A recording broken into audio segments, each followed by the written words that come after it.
Ever feel like life is throwing one too many boss battles at you? Well, that's the kind of premise we're diving into today with this 90s sci-fi show, Deadly Games. Yeah.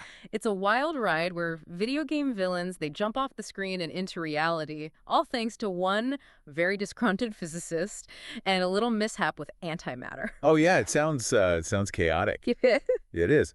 Our protagonist, Dr. Gus Lloyd, he's this brilliant but very disgruntled physicist who decides to vent his frustrations in a rather unique way. Right. He designs this video game where all the villains are inspired by the people who've wronged him in his real life. And when we say wronged, we're not talking like global conspiracies here. Right. Think more along the lines of like the high school bully who stuffed him in a locker. Oh, yeah. Or get this, his annoying garbage man. It's that blend of the mundane and the extraordinary that gives the show its unique flavor. Okay, but how do these virtual villains become real? Enter the antimatter. Now, this was the 90s. Right. A time when the internet was really just starting to boom and video games were rapidly evolving. People were both excited and a little wary of this new technology. And antimatter, this incredibly volatile and powerful substance, Gus is experimenting with it. And of course, things go wrong. Spectacular wrong, leading to this scenario where his game villains are suddenly unleashed into the real world. I was fascinated by how the show visualized this concept, especially with Christopher Lloyd playing the villainous Jackal. Talk about a visual treat. He's dapper, he's sinister, always with a glass of champagne in hand, and essentially embodies all of Gus's pent-up frustrations. The Jackal is a brilliant casting choice. He acts as this mastermind, pulling the strings, orchestrating the chaos caused by all the other villains. And now we come to the show's structure, the classic villain of the week format. Each episode introduces a new villain from Gus's game, wreaking havoc with powers that directly relate to their real-world counterparts. And this episodic structure works really well here. Yeah. Because it allows the show to explore a variety of anxieties and social tropes, all through the lens of these over-the-top villains. For example, we have Killshot, based on that aforementioned high school bully. He's all about firepower and intimidation, but guess what his weakness is? Water. Almost like a twisted form of poetic justice, right? Yeah. And it's not just Killshot. You've got the boss who fires people with exploding pink slips but is utterly defeated by red ink. It all sounds so outlandish, but these villains aren't just these mindless threats. Their powers and their weaknesses tie directly into who they were in Gus's life, which adds this extra layer of humor, which leads us to the rather awkward but hilarious dynamic of Gus having to team up with his ex-wife, Lauren. Now, Lauren is the inspiration for the damsel in distress in Gus's game, which makes for some interesting tension. Their relationship is like a microcosm of the show's central conflict. Gus, driven by his frustrations and kind of blinded by his brilliance, has to learn to work with Lauren. And they can't just rely on brute force to defeat these villains. They have to use their knowledge of the game, the villains' quirks, and a lot of ingenuity to win the day. And that's what makes Deadly Games more than just a fun, action-packed show. It's a lot to unpack, and I'm curious to hear your thoughts so far. What's resonating with you about this show's premise? For me, it's the blend of humor and deeper meaning, Yeah. These outlandish villains might seem purely comedic, but they actually represent some deeper anxieties, and that makes for a surprisingly thought-provoking viewing experience. She's frozen, all right? I completely agree. It's like the show is inviting us to laugh at ourselves, at our own petty frustrations, while simultaneously acknowledging the very real power of our imaginations and the potential consequences of our actions, especially in a world increasingly shaped by technology. Precisely. And I think that duality is what makes Deadly Games so captivating.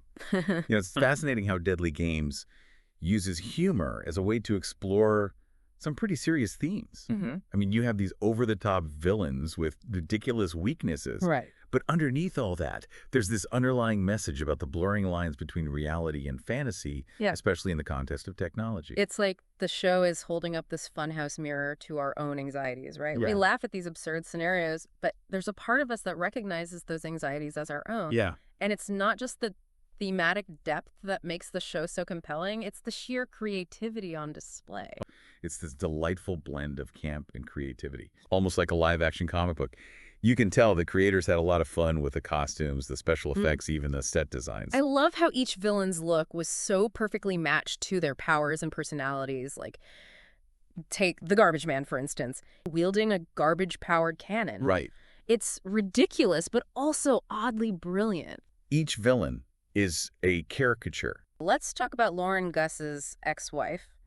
She's not just a damsel in distress. She's actually a pretty complex and capable character. Absolutely. Mhm. Lauren is forced to confront not only these crazy villains, but also her complicated past with Gus. Right. And she does it all while rocking some seriously stylish outfits, might I add. And I think their relationship adds a really interesting layer to the show, you know? Yeah. They're forced to work together to trust each other again in order to survive. And it speaks to that idea that even in the face of the most absurd, outlandish challenges, human connection, the ability to work together is what ultimately matters. That resonates with me. Despite being this wacky sci-fi show, manages to touch on that very real human need for connection, for collaboration, in a way that feels both heartwarming and humorous. That's a great point. It's those unexpected alliances, those moments where characters have to put aside their differences and work together that often make for the most compelling stories. But let's shift gears a bit and talk about the show's legacy. There's the nostalgia factor. For those who remember it from the 90s, it represents a certain era of television, a time when shows were perhaps a bit more experimental, a bit more willing to embrace the absurd. It definitely has that only in the 90s vibe to it. Right, but it's more than just nostalgia. The show has a timeless quality to it, Yeah. thanks in part to its universal themes and the blurring lines between reality and fantasy. And those themes, as we've discussed, are arguably even more relevant today than they were in the 90s. It's one of those shows that I find myself revisiting every now and then, and I always find something new to appreciate each time. I completely understand. I think that speaks to the show's rewatchability. Yeah, There's always something new to discover, whether it's a subtle joke you missed before or a clever visual detail. exactly. And it's a show that sparks conversation. The show invites us to play along, to imagine our own versions of these outlandish scenarios. It's a show that manages to be both entertaining and thought-provoking, both nostalgic and relevant, all while never taking itself too seriously. We know this is all a bit ridiculous, but let's have some fun with it. We're now living in a world where virtual reality is becoming increasingly sophisticated, and AI is developing at a rapid pace. The lines between the digital world and the real world are blurring more and more each day. It's that timeless quality that makes Deadly Games such an interesting case study. It's a show that works on multiple levels, and I think that's a big part of its enduring appeal. And it does all of that while still being incredibly entertaining. You can watch it for the pure escapism, the thrill of the action, the humor of these outlandish scenarios. Exactly. It's a show that rewards multiple viewings. You might catch something new each time, a subtle joke you missed before, or connection to current events that makes the show's themes feel even more relevant. But as we wrap up, I want to pose a final question to you and our listeners. If Deadly Games were to be reimagined, what elements would you keep?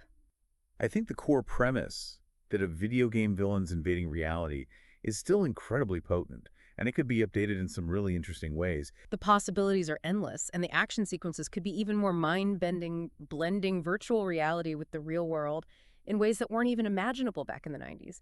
Absolutely. A modern Deadly Games could be a sharp satire of our digital age, while still retaining that sense of fun and adventure that made the original so captivating. So to our listeners, we encourage you to check out Deadly Games if you haven't already. It's a wild, hilarious journey that will leave you pondering the power of creation, the potential consequences of our actions, and maybe even the quirky villains lurking in your own life. And until next time, keep exploring.